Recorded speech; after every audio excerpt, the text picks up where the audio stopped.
이제 우리 하나님 말씀 같이 살펴보도록 하겠습니다. 오늘 우리에게 주신 하나님 말씀은 구약 성경 느헤미야 10장 39절 말씀입니다. 느헤미야 10장 39절 말씀. 우리 성경책을 다 찾으셨으면 좋겠습니다. 핸드폰을 켜셔도 좋고요. 종이로 된 성경을 펴셔도 좋습니다. 하나님 말씀을 같이 찾아서 함께 읽도록 하겠습니다. 느헤미야 10장 39절 말씀. 오늘은 그 한 절 말씀입니다. 한 절 말씀이니까 이제 저와 여러분이 합심해서 합독해서 같이 읽도록 하겠습니다. 함께 읽겠습니다. 시작. 곧 이스라엘 자손과 레위 자손이 거제로 드린 곡식과 새 포도주와 기름을 가져다가 성소의 그릇들을 두는 골방 곧 섬기는 제사장들과 문지기들과 노래하는 자들이 있는 골방에 둘 것이라. 그리하여 우리가 우리 하나님의 전을 버려두지 아니하리라. 아멘. 디모데에 오신 모든 분들을 환영하고 또 축복합니다. 우리 앞뒤 좌우에 계신 분들하고 이렇게 한번 인사했으면 좋겠습니다. 실천하는 크리스찬이 됩시다. 날씨가 많이 좋아졌어요, 그죠? 이제 겨울이 끝나가는 것 같습니다. 여러분 그 힘드신 일 많이 있으실 텐데 시간이 지나면 그 누군가 하셨던 말씀이죠. 이 또한 지나가리라라는 말이 있는 것처럼 다 지나갈 겁니다. 그러니까 여러분 힘내시고 마지막 학기 이제 마무리로 가고 있는데 잘 마무리하실 수 있는 여러분 되셨으면 좋겠습니다. 네. 조용히 하세요. 네. 그 경제학 용어 중에 승수 효과라는 말이 있습니다. 이제 이거를 이제 영어로 하면 잘 들으세요. Theory of Multiplier. 발음 괜찮나요? 네, 이런 이제라고 하는데요. 이게 이제 무슨 말이냐 하니까 잘 들어보십시오. 어떤 일정량의 투자 증가가 얼마만큼의 소득 증가를 가져오는가를 밝히는 이론이라는 겁니다. 무슨 말인지 이해가 가시나요? 저도 이해가 안 갑니다. 이게 경제학을 공부하시는 분들은 좀 아실 수 있겠지만 저 같은 이제 그 문과와 신과만 전공한 사람은 이게 무슨 말인지 잘 모르겠어요. 그런데 이제 경제학의 관점으로만 보면 이제 이게 저한테는 이제 잘 와닿지가 않더라고요. 그런데 이제 이 승수 효과라는 말을 조금 다른 관점에서 이제 사용하신 분이 있어서 이제 그걸 들어보니까 이게 공감이 굉장히 많이 가더라고요. 이제 무슨 말이냐니까. 이럴 때 이제 이 승수 효과라는 말을 쓰는데 쉽게 말하면 작은 성공이요. 작은 성공. 내가 이제 살면서 어떤 일에 대하여 그 작은 성공을 이뤄내게 되면 이제 그 작은 성공을 한 그 성공의 그 기쁨이 이제 내 삶의 어떤 원동력, 그다음에 뭐 기폭제가 되어서 이제 더 큰 성공으로 이것이 이제 이어지게 된다. 뭐 이제 이런 내용을 이제 설명할 때 이제 승수 효과다라는 말을 이제 사용하더라는 겁니다. 우리가 살면서 이제 실제로 이런 일들을 이제 경험하게 되는 것 아닙니까? 이제 뭐 하다못해서 아침에요. 우리 아침에 침대에서 제 시간에 일어나는 일. 이것만큼 이제 어려운 일이 없죠. 우리가 살면서 이제 제 시간에 딱 일어나는 일이요. 내가 그 계획한 그 시간에 여러분들은 다 그 새벽 예배를 하시는 분들이니까 5시만 되면 눈을 뜨실 텐데 왜 웃으시죠? 아닌가요? 네. 내가 계획한 그 시간에 이제 딱 눈이 떠져서 침대를 이제 박차고 딱 일어나면 이게 그 내 삶의 하루에 시작하는 가장 그 첫 번째 만나는 작은 성공 아닙니까? 그 성공을 하면 내가 이 작은 성공을 이뤄내게 되면 이제 자연스럽게요. 그 내가 다음 스텝들이 이제 자연스럽게 밟혀진다라는 거죠. 뭐 화장실도 가고 아침밥도 먹고 제 시간에 옷을 입고 옷을 고를 시간도 있고 여유롭게 화장도 하고 하고 이제 나가고 한다는 거죠. 그런데 반대로 이 제 시간에 일어나지 못하면요. 쉽게 말하면 반대로 말하면 다른 말로 하면 작은 성공을 이뤄내지 못하면 이제 벌써부터 이제 내가 7시에 일어나기로 했는데 알람이 막 몇 번 울리다가 눈 떠보니까 8시예요. 벌써 이제 하루가 꼬이기 시작하는 거죠. 기분부터가 이제 상하기 시작하는 거고요. 그러면 이제 그 이어지는 일정들 속에서도 계속 이 영향을 받고 산다라는 겁니다. 그래서 이제 우리가 조금 더 나은 삶을 이제 살아내기 위해서는 이 삶에 있어서 작은 성공, 이 부분이 굉장히 중요하다라는 건데요. 제가 이제 이 부분을 좀 찾아서 이제 준비를 하다가 보니까 이제 어떤 자료를 발견을 하게 됐어요. 그게 뭐냐니까 그 미국에 있는 그 해군 제독이셨던 분이십니다. 그 윌리엄 맥 레이븐이라는 이제 분이 계시는데, 이제 이분이 책을 한 권 쓰셨어요. 책 제목부터가 침대부터 정리하라. 침대부터 정리하라라는 책이에요. 영어로 뭐라고 했더라? 영어로 하여튼 뭐 있어요. 하여튼 네, 침대부터 정리하다라는 책에 보면요, 이 침대부터 정리한다 하라라는 이 말이 이제 뭘 말하는 겁니까? 이제 이 가운데도요, 그 아침에 일어나시면 그 일어나자마자 이제 자기가 잤던 그 침구류를 깔끔하게 딱 정리하시는 분이 계실 겁니다. 굳이 손을 들라고 하지는 않겠어요? 네, 그런 분들이 계실 거예요. 그러는가 하면 그 침대 이불 속에서 몸만 이렇게 쏙 빠져나오는 분이 계세요. 그러면 이제 내가 쏙 빠져나온 그만큼 이제 구멍으로 남고 있죠. 그러다 하루 종일 그 구멍이 번데기처럼 이렇게 있다가 밤이 되면 내가 그 구멍으로 다시 쏙 들어가는 이런 이제 분들도 계실 겁니다.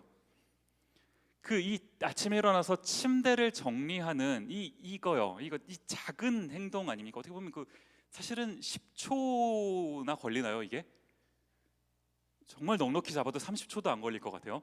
이 작은 행동이요, 이게 뭐 그렇게 중요한가 하실 수 있을 텐데요. 이 맥 레이븐이라는 분이 하시는 말이에요. 이분이 이제 해군 그 제도까지 올라간 대단한 그 사회적인 지위가 많이 올라간 그런 분 아닙니까? 이분이 그 책에서 주장하셨던 말씀이요, 뭐 제가 책 내용을 다 소개해드릴 수는 없지만 이 한 문장에서 모든 것이 담겨 있다고 생각을 해요. 세상을 바꾸고 싶다면 침대부터 정리하라.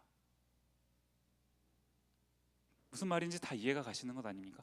큰 일을 꿈꾸려면 작은 일부터 신경을 써라. 성경에도 나와 있죠. 그러니까 작은 것에 충성되면 큰 것에 충성하고, 작은 것에 불의한 자는 큰 것에도 불의한다. 성경에도 나와 있는 가르침 아닙니까? 이게 뭘 말하고 싶은지 여러분 다 아실 거라고 생각이 들어요. 내일 아침에 여러분 이 작은 성공을 이루시는, 일주일간 고생하셨는데 내일은 늦잠 자야지, 뭐 늦잠 잘 수도 있는데요, 자더라도 일어나서 내가 잤던 그 침구류는 한번 털고 정리할 수 있는 이 작은 성공을 이뤄내실 수 있는 여러분이 되셨으면 좋겠습니다. 여기에 뭐 굳이 아멘 하실 필요는 없어요. 그냥 그렇게 사시면 되는 겁니다. 저는요, 이제 목사이다가 보니까 이제 이 부분을 좀 영적으로도 좀 해석을 해보고 싶은 거예요. 그렇게 하고 보니까 삶에 있어서도 이 승수 효과라는 게 있다면, 이 영적인 세계에 있어서도, 영적인 부분에 있어서도 이 영적인 승수 효과가 있더라는 겁니다. 이게 이제 무슨 말입니까? 한 사람의 온전한 예배자가 세워지면 이제 그 온전한 예배자, 한 사람의 온전한 예배자로 인해서 점점 옆으로 이게 퍼져나가서 공동체 전체에 선한 영향력이 끼치는 이제 그런 일들이 발생하게 된다라는 겁니다. 오늘 본문에도 보시면요, 오늘 느헤미야 10장을 우리가 같이 보는데요, 이 10장을 시작하기 직전에 이제 어떤 일이 있었는지를 그 9장 맨 마지막 말미에 보면 이제 나오는데, 느헤미야 9장 38절 말씀 보시면요, 우리가 이 모든 일로 말미암아 이제 견고한 언약을 세워 기록하고 우리의 방백들과 레위 사람들과 제사장들이 다 임봉하나이다 하였느니라. 지금 이게 이제 무슨 말입니까, 여러분? 이스라엘 백성들이요, 쭉 자신들의 삶을 이렇게 가만히 보니까 신앙인으로서 이제 구별된 선택된 그 백성으로서 잘 살지를 못했잖아요. 그동안 그 몇십 년 동안 제대로 살지를 못했던 것 아닙니까? 이제 그걸 깨닫게 되고는 이제 좀 잘 살아보자라고 이제 결단을 한 겁니다. 그런 언약을 했다라는 거예요. 그래서 이제 10장으로 넘어가는 건데, 10장에서 쭉 얘기하는 게 뭐냐니까, 이 언약, 이제 잘 살아보겠다라고 동참한 이 언약에 그 함께한 사람들의 그 이름이 이제 10장 전반부에 쭉 열거가 되는 겁니다. 그래서 제가 그 10장을 다 읽으면 그 외국인들의 이름이 너무 많이 나와서 이게 그럴까봐 읽지를 않았어요. 그래서 한 절만 읽은 겁니다. 여러분 집에 가셔서 이따가 성경 공식 한번 이렇게 훑어보십시오. 읽다가 지치실 거예요. 너무 많이 나와서요. 이제 제가 그 사람들의 이름이 쭉 열거되는 그 장면을 이렇게 보는데, 이제 발견하게 되는 게 뭐냐 하니까요, 먼저 그 10장 들어가서 첫 번째입니다. 10장 1절 말씀이요, 그 임봉한 자는 하가랴의 아들 총독 느헤미야와 시드기야. 여기 보시면요, 이 임봉한 사람들의 이름이 열거가 되는데 가장 먼저 언급된 이름이 누굽니까? 느헤미야요. 우리가 같이 보고 있는 이 책이 느헤미야서 아닙니까? 느헤미야가 뭐 하나님이 주인공이시고 하나님이 느헤미야를 통해 일하신 부분을 느헤미야서를 통해 다루는 건데, 지금 가만히 보니까요, 하나님께서 느헤미야라고 하는 한 사람을 세우셨습니다. 하나님이 하나님의 큰 일을 이루시기 위해서 몇 명을 세우셨다고요? 한 사람을 세우신 겁니다. 이 한 사람을 통해서, 하나님이 이 한 사람을 통해서 이뤄내신 이 영적 승리가, 이 영적 성공이 어떻게 이어져 가는 겁니까? 이 10장 전반부 중에서 이게 세 그룹으로 이제 사람들이 나뉘는데요, 1절부터 8절까지 기록된 사람들이 있습니다. 이 사람들이 누구냐니까 8절 말씀을 보시면요, 마아시야, 빌게, 스마야이니 이는 제사장들이요. 자, 첫 번째 그룹의 사람들은 제사장들입니다. 그런가 하면 또 한 그룹의 사람이 있습니다. 9절부터 13절까지인데 9절에 그 내용이 나와요. 또 레위 사람 곧 아사냐의 아들 예수와 헤나닷의 자손 중 빈누이 갓미엘과, 자, 두 번째 그룹은 누구라고요? 레위 사람들이라는 겁니다. 그런가 하면 또 마지막 그룹이 있습니다. 이제 14절부터 27절까지 등장하는 사람들인데, 14절 보시면 또 백성의 우두머리들 곧 바로스, 바핫, 모압, 엘람, 삿두, 바니, 보시면 이제 백성의 우두머리들이 이제 세 번째로 등장하는 그런 그룹이라는 거죠. 지금 보시면요, 제사장, 뭐 레위인, 백성의 우두머리, 이게 뭘 말하는 겁니까? 그 이스라엘 공동체의 리더십들을 말해요. 리더들. 느헤미야라고 하는 한 사람의 그 영적 승리, 영적 성공이 이 리더들한테 이제 퍼져가게, 전달되어 가게 되는 거고요. 이 리더들을 통해서 어디까지 이게 가는 겁니까? 28절 말씀을 보시면요, 그 남은 백성과 점점점이라고 하면서 28절 기록이 되는데, 그 남은 백성들이 더 rest of the people, 남은 백성들 모두에게까지 이것이 전달되었다, 이 말 아닙니까?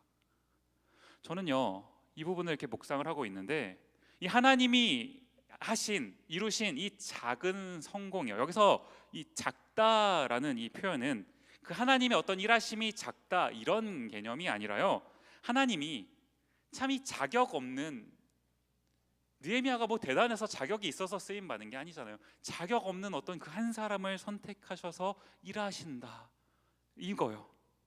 저는 저를 포함한 저와 여러분 모두가 다 이 느헤미야처럼 하나님이 주목하셔서 선택하시는, 하나님이 사용하시는 이 사람이 되셨으면 좋겠습니다. 아멘. 네, 여기서 아멘 하셔야 되는 겁니다. 아멘. 근데 제가 이 말씀을 이제 오늘 준비를 하다가요, 이 이스라엘 백성들이 이제 그 영적으로 점차 이제 회복되어 가는 과정이 느헤미야서에 이제 기록이 되는데, 가만히 보니까 한 가지 좀 이렇게 흐름이 있더라는 거예요. 이제 이게 뭐냐 하니까, 우리가 몇 주 전이죠, 8장 말씀을 살펴봤던 게 한 몇 주 전 됐는데, 이제 이 8장에서 이제 이 이스라엘 백성들이 어떤 그 영적인 회복을 이제 시작하게 된 그 시발점이 이제 8장에서 기록이 됩니다. 기억나시나요? 8장에 무슨 일이 있었는지? 이제 하나님의 말씀이 낭독되고, 저 6시간 동안 하나님의 말씀이 낭독됐다, 어렴풋이 생각이 나시죠? 네, 몇 주 전밖에 안 됐습니다. 그 하나님의 말씀이 낭독되었을 때 말씀을 듣는 무리가 그 말씀 앞에서 영적 회복이 시작되기 시작한 겁니다. 하나님의 말씀이 선포되고 하나님이 말씀하시고 우리가 그 하나님의 말씀을 듣는 일, 다른 말로 하면 예배 아닙니까? 이 예배를 통해서 우리가 영적 회복이 시작된 건데, 그렇게 하고는 이제 9장으로 넘어가서는 이제 그 회개, 진정한 회개의 모습이 일어나게 됐습니다.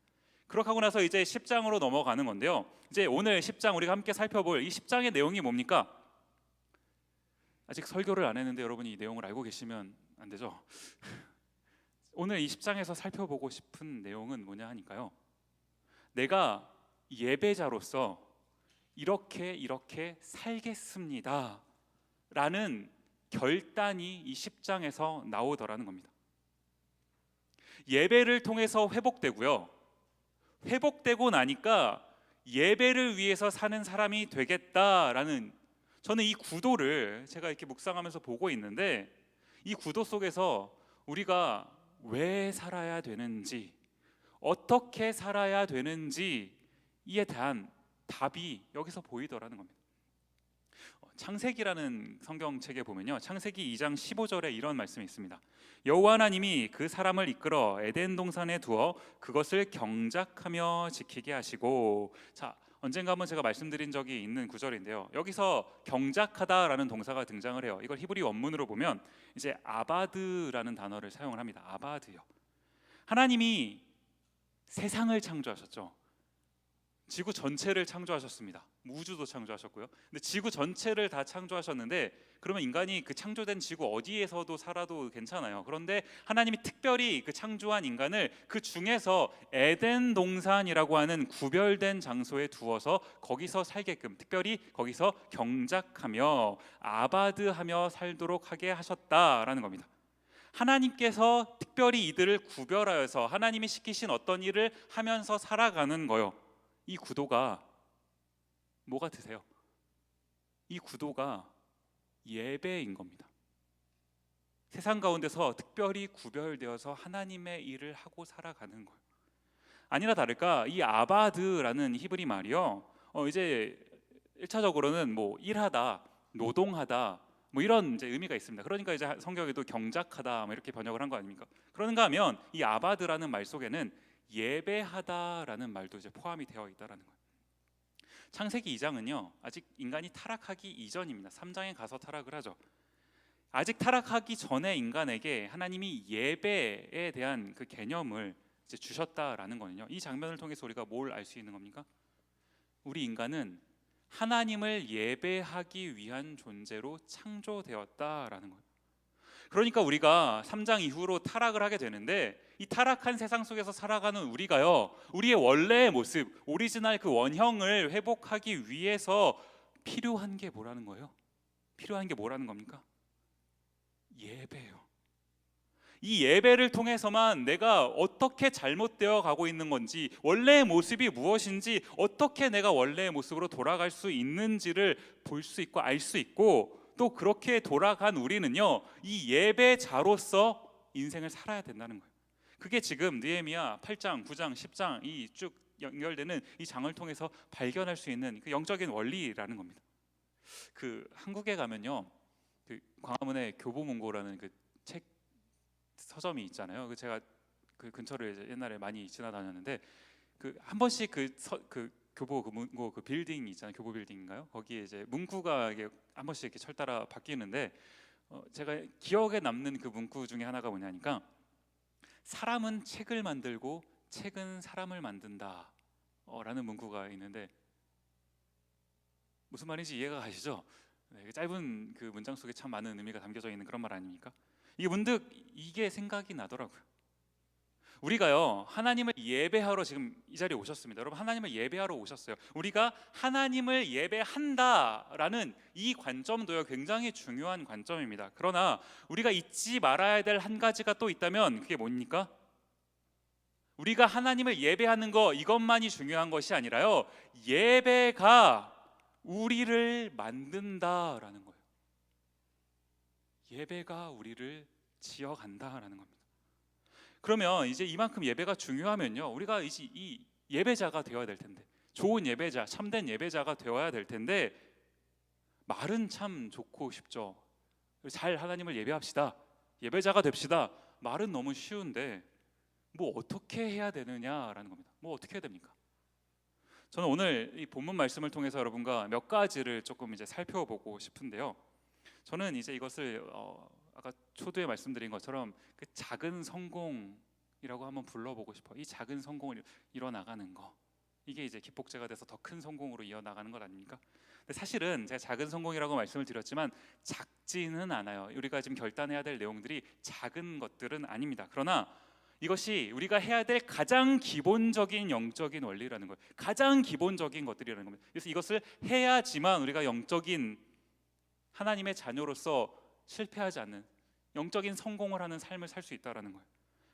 우리가 우리의 삶이 좀 어그러져 있고 우리의 삶에 어떤 회복이 필요하다면 뭘 해야 되는지, 뭘 해야 되는지 오늘 세 가지를 통해서 한번 여러분과 좀 살펴보기를 원하는 건데요. 한번 이 느헤미야에서 소개하는 모습과 여러분의 모습을 한번 비교하시면서 내가 뭘 결단해야 되는지를 한번 생각해보는 시간이 되셨으면 좋겠습니다. 첫 번째로 이 이스라엘 백성들이 결단한 내용이 뭡니까? 이방인과 결혼을 하지 않겠다라고 결단한 겁니다. 느헤미야 10장 30절 말씀 보시면요, 우리의 딸들을 이 땅 백성에게 주지 아니하고 우리의 아들들을 위하여 그들의 딸들을 데려오지 아니하며. 자, 여러분, 여기서 이방인과 결혼하지 않겠다라고 한 이 말이요, 이게 뭘 말하는 겁니까? 이것을 이제 그 21세기를 살고 있는 우리한테 좀 바꿔서 적용을 하면 어떻게 적용을 할 수 있을까요? 이제 교회를 나오고 있는, 하나님을 믿고 있는 이 신자인 우리가 비신자와 결혼을 하면 안 되는 겁니까? 여러분 어떻게 생각하세요? 신앙이 없는 사람과의 결혼이요, 어떠십니까? 이렇든 저렇든 하기만 하면 감사한 건가요?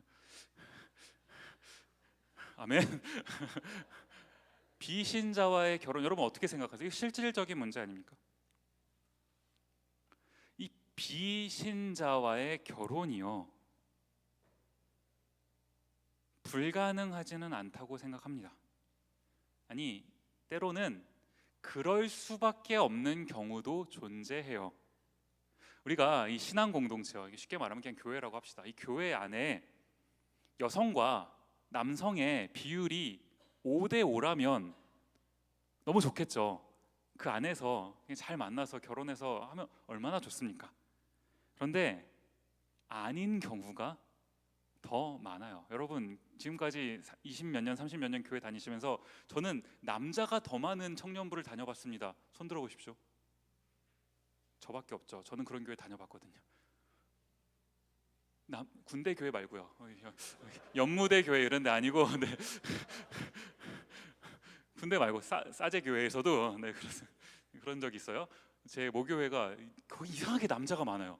찬양팀을 하면 건반부터 드럼, 베이스 기타, 싱어, 인도자 다 남자예요. 그런 교회가 다 있나 싶어요. 그래서 제가 이제 직업적 특성상 교회를 좀 이렇게 여러 군데 다녀봤거든요. 어느 교회를 가도 여성이 더 많습니다. 자매들이 훨씬 많아요. 어떡합니까? 우리 자매들 어떡하죠? 한 7대3만 비율이 된다고 해도 한 3명이랑 만나서 결혼한다 치고 나머지 4명은 어떡하나요? 이 타의에 의해서 독신의 은사를 가져야만 하는 겁니까? 그거 아니잖아요. 비신자와 결혼하는 거요, 하면 안 되는 일이다, 저는 이렇게 생각하지는 않습니다. 단 짊어져야 할 그 짐이 분명히 있어요. 이 비신자와 함께 결혼하고 살면요, 짐이 분명히 있습니다. 때로는 그 짐이 생각보다 많이 무거울 수도 있어요. 그 짐을 평생 지고 가야 될 수도 있습니다. 그러나 짐이 무겁다고 해서 불가능한 건 아닙니다. 그렇죠? 근데 제가 여기서 좀 생각해 보고 싶은 게 뭐냐 하니까요, 그럼 비신자가 아니라 신자와 결혼을 하면요, 내가 신앙이 있는 어떤 사람과 결혼을 하면 그럼 이런 짐이 없습니까? 죄송해요. 결혼을 안 해보신 분들한테 이런 질문을 하는 것 자체가 좀 송구스럽긴 한데, 신자와 결혼을 해도요, 짐이 있습니다. 제가 그렇다는 게 아니라요, 제가 그런 게 아닙니다. 이렇게 말할 수밖에 없는 제 입장을 이해해 주셔야만 하는데, 신자와 결혼을 해도 짐이 있어요. 이게 뭘 말하는 겁니까? 성경이요, 지금 이방인과 결혼을 하지 말아라 라고 금지했는데, 이것의 의미, 이유가 뭐라는 거예요? 신명기 7장 4절 말씀을 보면 이런 말씀이 있습니다. 그가 내 아들을 유혹하여 그가 여호와를 떠나고 다른 신들을 섬기게 함으로 여호와께서 너희에게 진노하사 갑자기 너희를 멸하실 것임이니라. 이게 무슨 말입니까? 이방인과 결혼한다는 건요, 그 이방인과 함께 산다는 거, 이게 뭘 말하는 겁니까? 그 이방 뭐 남자든 여자든요, 그 이방 사람이 가지고 오는 어떤 그 이방 신들, 이방 문화 자연스럽게 접하게 되는 것 아닙니까? 그렇게 하다 보면은 그 어떤 이방의 문화 신들이 더 좋아 보일까 봐요. 이게 좋아 보이다가 친숙해지다가 내가 어느 순간 그것을 더 의지하게 될까 봐. 우리 하나님은요, 우리가 하나님 이외에 다른 어떤 것을 더 좋아하고 다른 어떤 것을 더 의지하고 이것을 너무너무 싫어하십니다.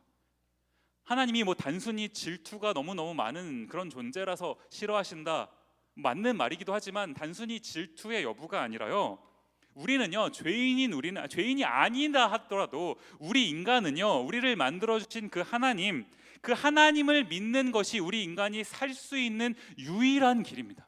이 길 말고는 아무 길도 없어요. 그런데 그 유일한 길을 우리가 거부하려고 하면 우리를 구원하셔야 되는 하나님 입장에서 이것을 보실 수가 없는 겁니다.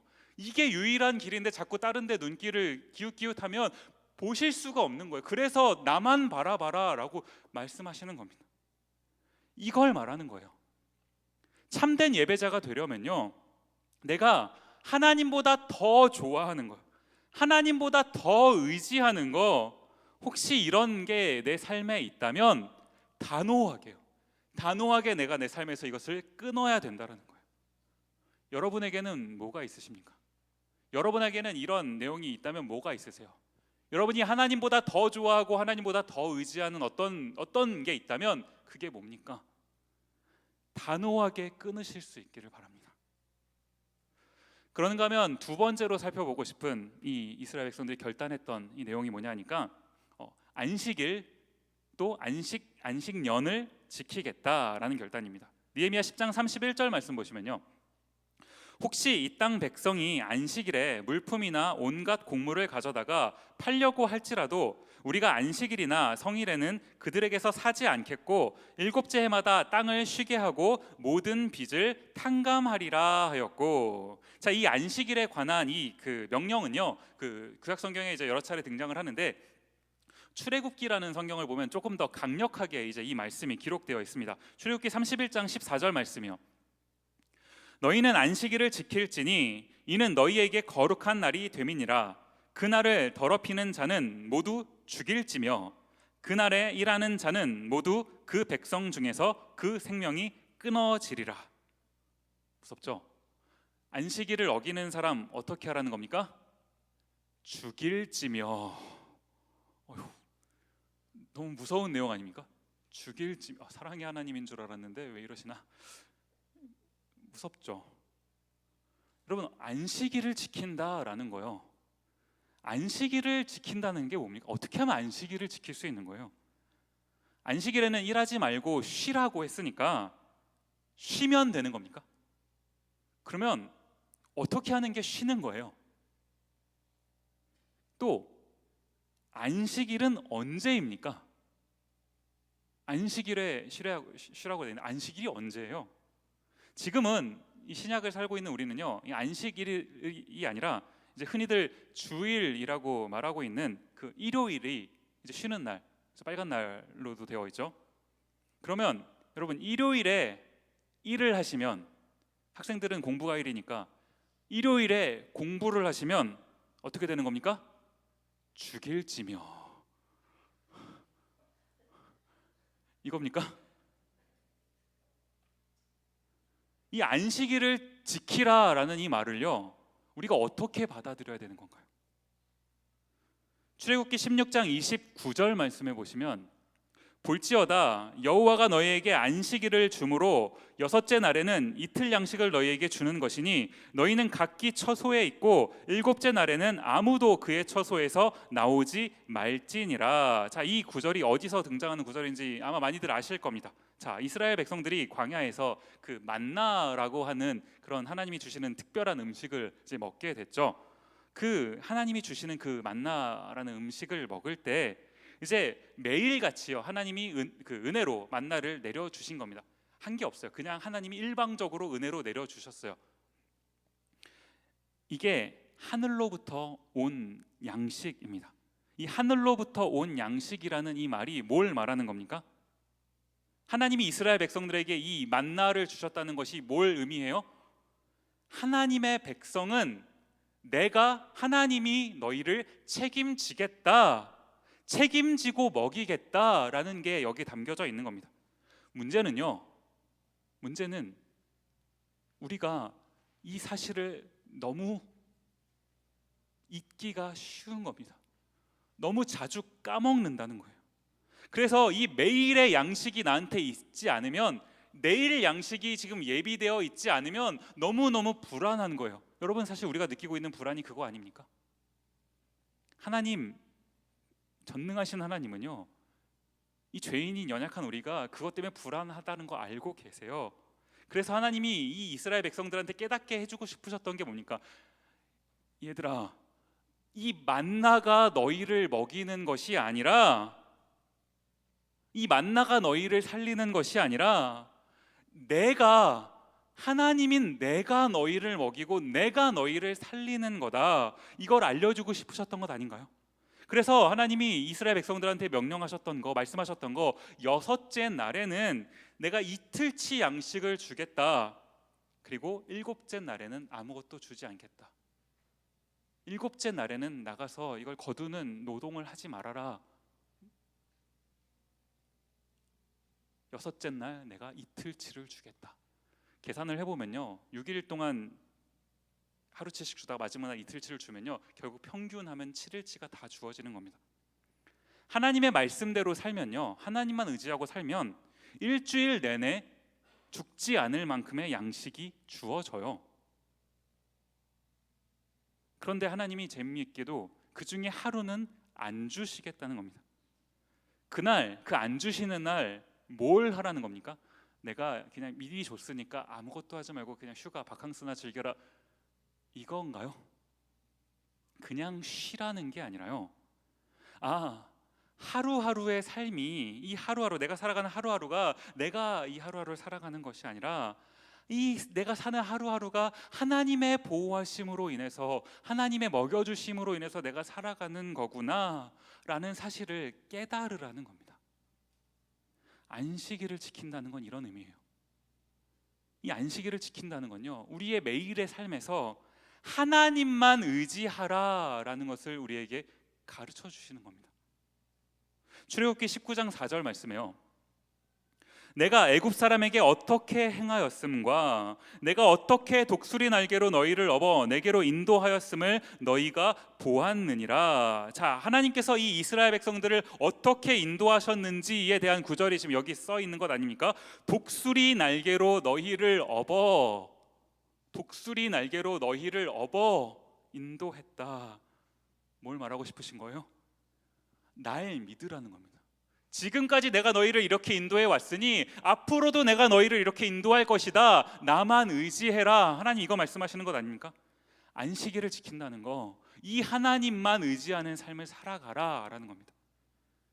여러분, 우리가 정말 이렇게 살 수 있습니까?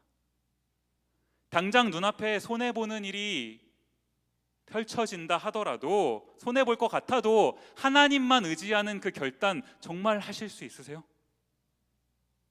여러분의 안식일은 언제입니까? 여러분의 주일은 언제예요? 언제입니까?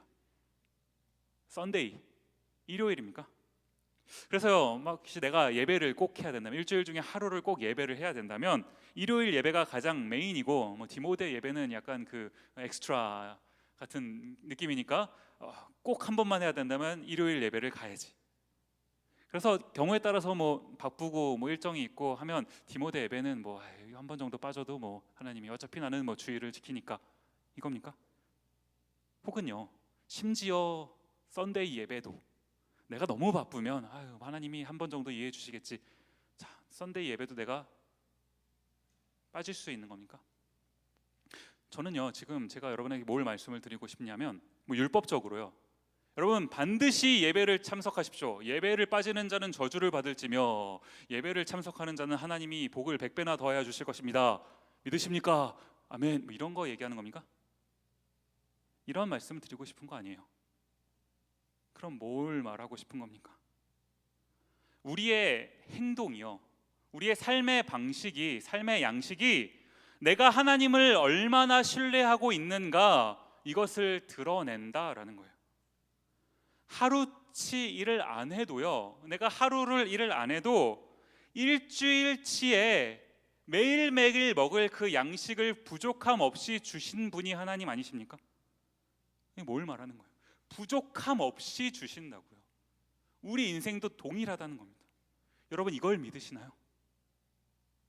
하나님을 믿는다고 하면서 내가 머리로는 하나님에 대한 지식을 알고 때로는 아멘 아멘 하면서 이런 하나님을 경험하지 못한다면요, 나는 하나님의 말씀에 순종해서 결단했고 하나님은 그 하나님의 은혜로 나를 먹이시는 이 놀라운 기적과 같은 그 은혜를 경험하지 못했다면요, 이게 너무 안타까운 그런 일 아닌가요?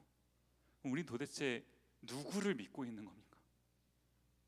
하나님의 말씀이 분명히 살아서 역사하시고 선포되는데 머리로는 아는데 실제 삶에서 그 하나님이 역사하지 않는다면 우리의 신앙생활은 도대체 뭐예요? 우리가 누구를 믿고 있는 겁니까? 저는요, 이 매일의 삶에서요, 부족함 없이 채워주시는 그 하나님의 그 세밀하신 그 은혜요, 생각지도 못했던 부분까지 채워주시는 그 세밀한 하나님의 역사, 이것을 경험하시는 여러분이 되시기를 정말 간절히 축원합니다. 아멘. 마지막 세 번째로 살펴보고 싶은 이 이스라엘 백성들이 세 번째로 한 결단 뭡니까? 하나님의 전을 위해서 살겠다라는 겁니다. 느헤미야 10장 32절부터 38절까지 말씀인데요, 좀 길어서 시간 관계상 32절만 읽겠습니다. 32절 말씀: 우리가 또 스스로 규례를 정하기를 해마다 각기 세겔의 3분의 1을 수납하여 하나님의 전을 위하여 쓰게 하되. 지금 여기 32절 보시면요, 가장 마지막에 이제 세겔의 3분의 1을 수납하여, 그다음 보시면 하나님의 전을 위해서 쓰게 했다, 이 말인데요. 이게 38절까지 여러분 그 성경책을 쭉 한번 훑어 보십시오. 38절까지의 말씀 보시면요, 계속해서 이제 반복돼서 나오는 구절이 뭐냐 하니까 우리 하나님의 전을 위하여, 우리 하나님의 전을 위하여, 이제 이런 내용이 계속 반복해서 나와요. 지금 이 내용이요, 얼핏 이 부분을 이렇게 읽으면 헌금과 관련되어 있는 내용이 이게 쭉 등장하는 것 같습니다. 틀린 말은 아니에요. 일정 부분 맞습니다. 그래서 지금 제가 여러분에게 드리고 싶은 말이, 여러분 헌금하십시오. 여러분이 헌금을 하시면 그 액수대로, 그 액수에 하나님이 공을 하나 붙이셔서 축복하실 것입니다. 믿으십니까? 이건가요? 지금 이스라엘 백성들이 이 하나님 앞에서요, 결단하는 그 마음, 그 중심의 마음을 한번 우리가 살펴보자는 겁니다. 지금 어렵게 이 이스라엘 백성들을 위시해서 이 하나님의 그 영적인 공동체가 회복되어 가고 있습니다.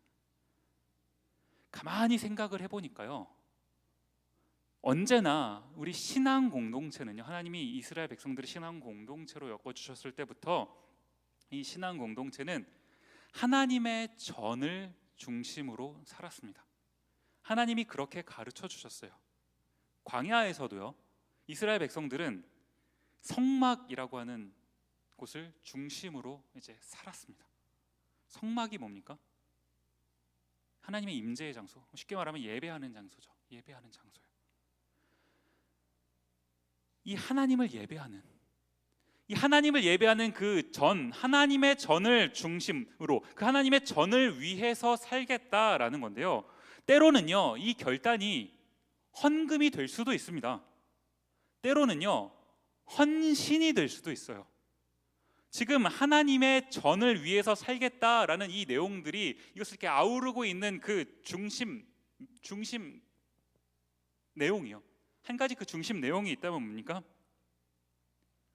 하나님을 위해서 따로 떼어 놓는 것이요.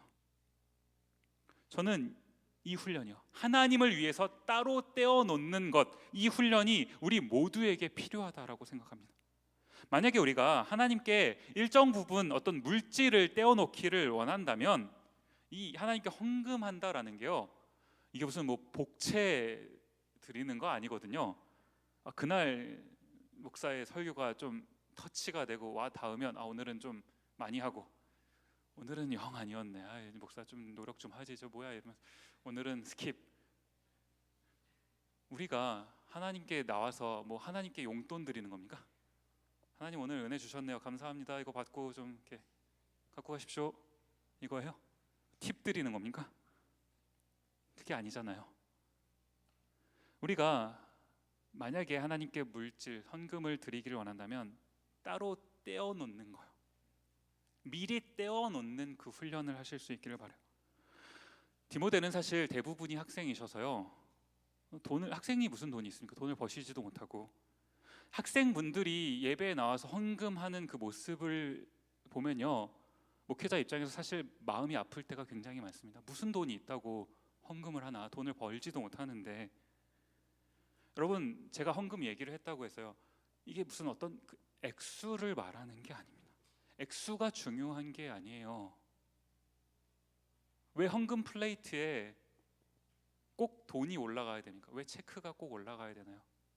하나님을 향한 우리의 마음이 담긴 쪽지가 올라갈 수 없는 겁니까? 하나님 한 주간의 은혜에 감사드립니다.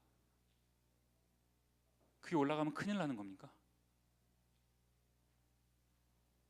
액수가 중요한 게 아니라요, 내 마음을 떼어 놓는 일이요. 하나님이 이걸 보신다라는 거예요.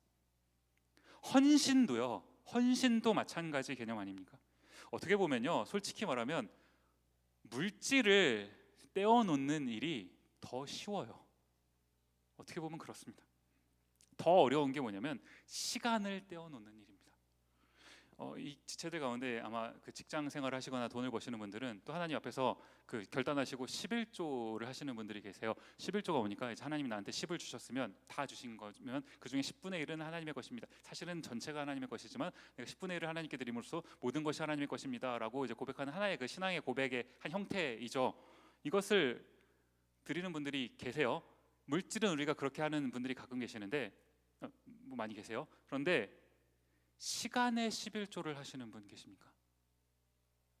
하나님께 시간의 11조를 드리시는 분이요. 하나님이 매일 우리에게 값없이 은혜로 24시간을 주십니다. 그 중에 10분의 1, 2.4시간을 하나님께 드리시는 분 계십니까? 애누리 없이 자, 퉁쳐서 2시간만 합시다. 0.4시간은 좀 그러니까 좀 인간미가 있어야죠. 자, 하루에 2시간을 탁 떼어서 하나님께 드리시는 분, 뭐 개중에 계실 거라고 생각해요. 손을 들라고 하진 않겠습니다. 정말 어려운 일 아닙니까? 정말 어려운 일이에요. 진짜로 예배자로 살겠다는 건요, 진짜 예배자로 살겠다는 건 내 삶에서 일정 부분을 따로 떼어서 하나님께 드리는 겁니다. 이게 물질이 됐건 시간이 됐건 그 어떤 것이 되었건요, 하나님을 위해서 따로 떼어 놓는 거예요. 이게 어떻게 가능합니까? 내 걸 드리는 게 아니에요. 내 걸 드리는 거라면 이게 가능하지 않을 수 있습니다.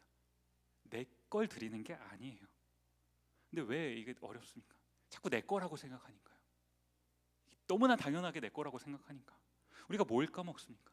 이게 내 게 아니라 원래 다 하나님의 것이었고, 하나님이 은혜로 나한테 허락해 주신 건데, 잠시 내가 하나님께 받아서 쓰고 있는 건데, 이걸 자꾸 까먹고 살고 있다가 보니까 너무너무 아까워서 못 드리는 것 아닙니까? 원주인이 달라고 하는데도요. 여러분은 저에게도 해당되는 말이에요. 우리는요, 하나님을 위해서, 주님을 위해서 무엇을 떼어 놓으실 수 있습니까?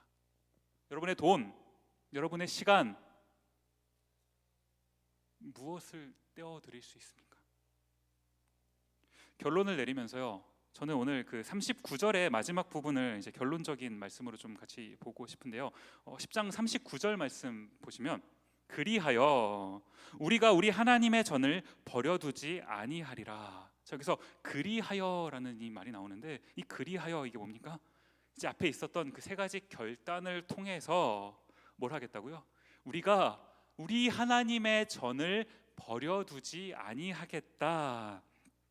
하나님의 전을 중심으로 하는 예배자의 삶을 살겠다라는 것 아닙니까? 그 흔히들이요, 이제 그 사람의 그 신앙의 정도를 이제 우리가 그 어떤 척도로 해서 이제 평가를 하는, 사실은 이게 우리가 평가한다는 것 자체가 우습긴 하지만 어떤 사람의 그 신앙의 정도를 이제 그 평가하는 그 척도 중에서 그 주일 성수라는 것이 있습니다. 주일 성수 한 번씩 들어보셨죠? 주일 성수라는 말은 그 주일을 거룩하게 지킨다라는 말의 한자말 아닙니까? 이 말이요, 주일 성수 많이들 들어보셨을 텐데 이 주일 성수가 여러분 맞는 말입니까?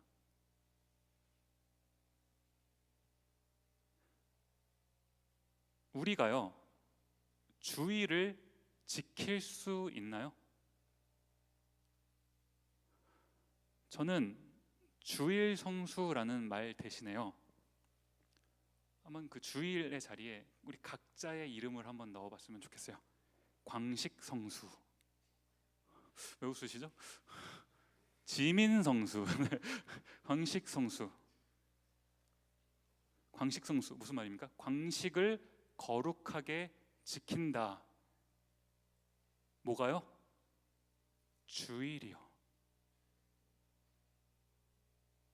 내가 주일을 지키는 것이 아니라 주일이 나를 지키는 겁니다. 내가 하나님의 전을 중심으로 사는, 하나님을 예배하는 예배자로서의 삶을 살면 하나님이 나를 지키신다고요. 그런 삶을 살라는 겁니다. 저는 오늘 여러분과 함께 나눴던 이 세 가지 결단이요, 결코 작은 일은 아니에요. 그러나 이것들이 우리의 그 작은 성공, 이 승수 효과, 이것이 되어서요 이 일을 통해서 우리가 다 하나님이 찾으시는 그 온전한 예배자로서의 삶을 살아갈 수 있기를 간절히 소원합니다. 저는 오늘 이 찬양으로 함께 말씀을 마무리하기를 원하는데요 불을 좀 꺼주시고 반주를 부탁드립니다. 설교를 준비하는데 이 찬양이 떠올랐어요. 그 주를 위한 이곳에라는 찬양인데요 찬양의 가사가 이래요. 주를 위한 이곳에 예배하는 자들 중에 그가 찾는 이 없어 주님께서 슬퍼하시네. 세상은요, 하나님이 만드신 이 세상은요 아바드, 하나님이 하나님을 예배하라고 지으신 세상입니다. 그런데 이 세상에요 누가 없습니까? 그가 찾는 이가 없어요. 하나님을 예배하는 그 예배자가 없는 겁니다. 주님이 이것이 너무 슬프신 거예요. 뭔가 분주하게 살아가는 사람들은 너무 많은데 우리가 열심히는 살고 있는데 하나님이 보시니까 나를 예배하는 예배자가 없다는 겁니다. 여기 이렇게 나와 있는데 우리 100명이 넘게 예배하고 있는데 무슨 말씀이세요? 이 자리에 있다고 우리가 예배자입니까? 설교를 들었다고 예배자입니까? 여러분 정말 여러분이 예배자이십니까? 우리가 예배자입니까? 하나님이 슬퍼하신다. 우리한테 필요한 거 뭡니까? 이 예배의 회복이요. 하나님이 나를 예배자로 창조하셨는데 예배자로 살라는 게요 뭐 저처럼 목사로 살라는 게 아닙니다. 여러분에게 꿈과 비전을 주셨어요. 다양한 삶의 방식으로 살아가실 거예요. 그 자리에서 예배자로 살라는 겁니다. 그 자리에서요, 학교에서, 직장에서, 가정에서 예배자로 살라는 거예요. 이 시간 우리가 하나님께 간절히 간구해야 될 거 뭡니까? 하나님, 주님이 찾으시는 그 한 사람, 그 예배자, 내가 그 사람 되기를 원합니다. 하나님, 어디서나 하나님이 나를 보내실 그곳에서 예배자로서의 삶을 살아내기를 원합니다. 하나님, 내가 그렇게 살기를 원합니다.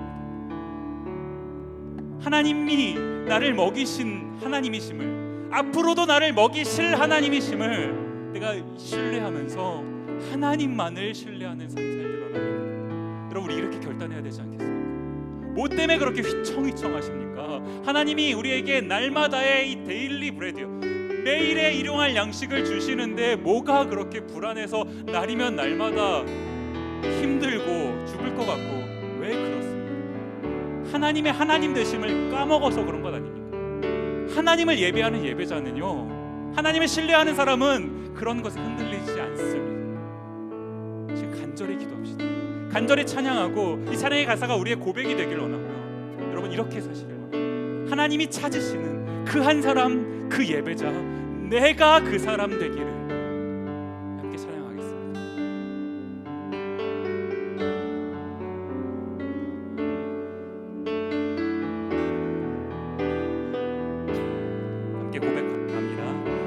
주를 위한 이곳에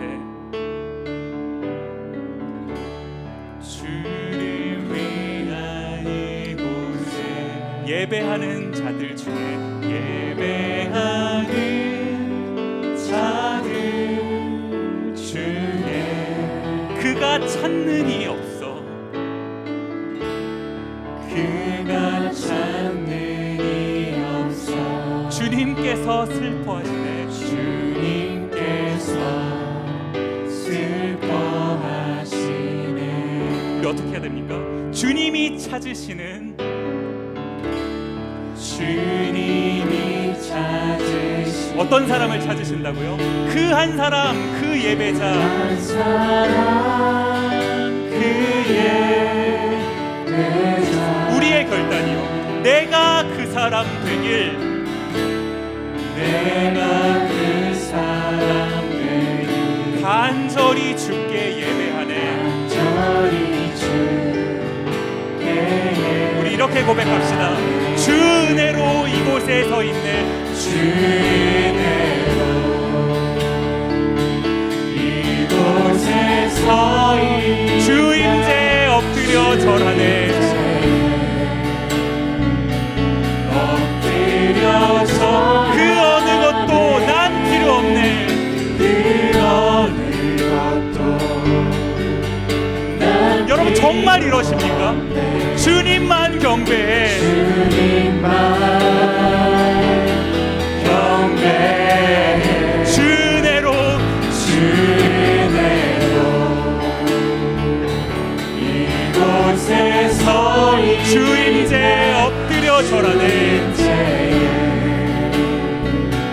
엎드려 절하네 그 어느 것도 그 어느 난 필요 없네 난 필요 주님만 경배해 주님만 경배해 우리가 찬양을 한 번 더 고백할 건데요 처음 가사를 한번 띄워주시겠습니다 맨 처음 가사 주를 위한 이곳에 예배하는 자들 중에요 세상 사람들 중에가 아닙니다 주를 위한 이곳에 예배하는 이 예배 자리에 있는 사람들 중에요 누가 없다고요? 그가 찾는 이가 없다는 겁니다 이 자리에 앉아있다고 우리가 예배자가 아니에요 교회에 온다고 우리가 하나님의 백성이 아닙니다 하나님이 찾으시는 그 한 사람이 되어야지만 하나님의 예배자가 되는 겁니다 여러분 기왕 이 자리에 오셨잖아요 왔다 가는 사람이 되시겠습니까? 하나님을 만나고 하나님을 경험하고 하나님만이 나의 구세주시며 하나님만이 나의 주인이심을 믿는 그 한 사람이 되어야 되는 것 아닙니까? 우리 이렇게 됐으면 좋겠습니다 하나님이 살아계시는데요 그 하나님이 내가 너희를 지키겠다 말씀하시는데 뭐가 그렇게 그 하나님을 받아들이기가 어려운 겁니까? 하나님 은혜를 주옵소서 그 하나님이 나의 하나님이 되시길 원하고 내가 그 하나님이 찾으시는 그 한 사람이 되기를 원합니다 우리 이렇게 한 번 더 간절히 고백하는 마음으로 이 찬양을 한 번 더 고백할 때 우리 각자가 우리의 신앙의 고백이 되었으면 좋겠습니다 한 번 더 찬양하며 나아갑니다 주를 위한 이곳에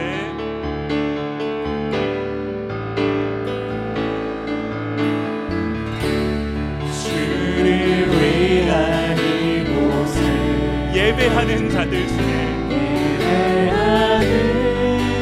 자들 중에 그가 찾는 이 없어 그가 찾는 이 없어 주님께서 슬퍼하시네 우리 이렇게 결단합시다 주님이 찾으시는 어떤 사람을 찾으신다고요? 그 한 사람, 그 예배자요. 그 한 사람, 그 예배. 우리 간절한 기도의 제목이 뭐여야 됩니까? 내가 그 사람 되길, 내가 그 사람 되길. 간절히 주께 예배하네. 여러분 이렇게 고백합시다. 주 은혜로 이곳에 서 있네. 이거 진짜 아닙니까? 우리 어떻게 해야 된다고요? 주 임재 엎드려 절하네. 엎드려 절하네. 그 어떤 것도 난 필요 없네. 난 필요 주님만이요. 주님만 경배해. 주내로 이곳에 서 있네. 주 임재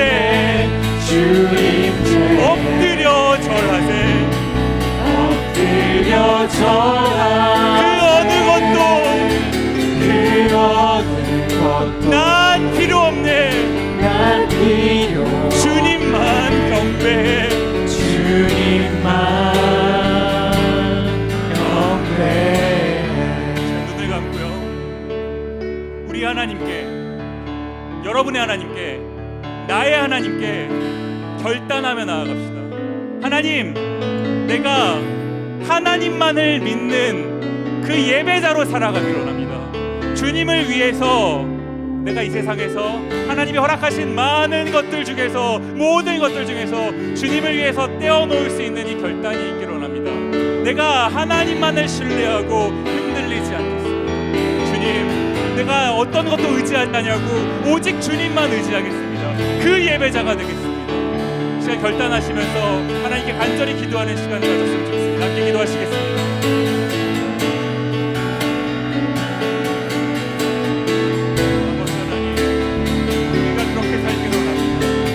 예배자로 살기로 합니다. 하나님만을 예배하고 하나님만을 신뢰하는 그 삶을 살기 원합니다. 연약한지라 죄인인지라 자꾸 넘어지고 자꾸 무너지지만 아버지 하나님, 저를 일으켜 세워주옵소서. 우리 디모데의 지체들을 일으켜 세워주옵소서. 나는 너의 하나님이고 너희는 나의 백성이다 말씀하여 주옵소서. 주님 안에서 참된 나의 정체성을 회복하게 하여 주옵소서. 하나님만을 신뢰하며 하나님만을 의지하며 살아가는 우리 모두 되게 하여 주시옵소서. 아버지 하나님, 그 예배자, 주님이 찾으시는 그 한 사람, 그 예배자가 내가 그 사람이 되기를 원합니다. 주여, 은혜를 허락하여 주옵소서. 은혜를 허락하여 주옵소서. 우리가 그렇게 살기를 원합니다. 주여, 은혜를 허락하여 주옵소서. 주여, 그렇게 살기를 원합니다. 아버지 하나님,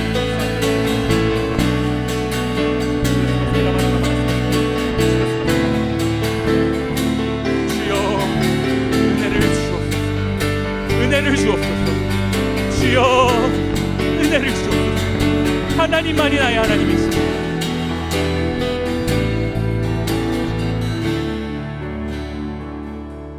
고마우신 아버지 하나님, 감사합니다.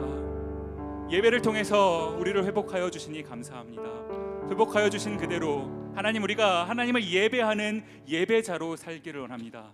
세상 가운데서 내가 예배해야 될 그 하나님을 위하여 따로 구별하여 주님께 드릴 수 있는 우리 모두가 될 수 있게 하옵소서. 주님을 위해서 살 수 있는 우리가 되게 하옵소서. 주님만을 신뢰하며 살아가는 우리가 되게 하옵소서. 주는 우리의 하나님이시오니 우리를 인도하시고 끝까지 우리를 독수리 날개로 보호하여 주셔서 아버지 하나님, 우리가 하나님만을 의지하며 살아가는 것이 가장 안전한 길임을, 가장 빠른 길임을 경험하며 체험하며 살아가는 모두 되게 하여 주옵소서.